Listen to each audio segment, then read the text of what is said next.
Hi guys, in this video I will show you how to add Solana network to Coinbase wallet.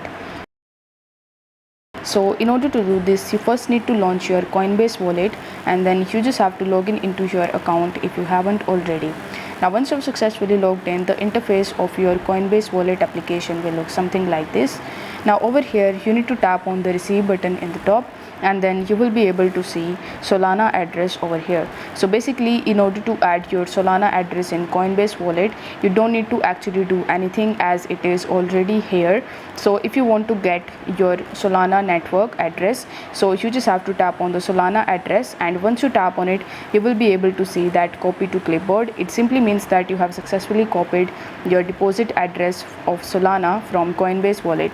If you want to get the QR code, then you just have to tap on this QR tab in the right hand side of the Solana address, and then you will be able to see a QR code which you can share with your friends or family member, and then you will be able to receive money in your Coinbase wallet. So I hope this video was helpful, and if it was, then don't forget to like the video and subscribe to the channel. Thank you so much for watching.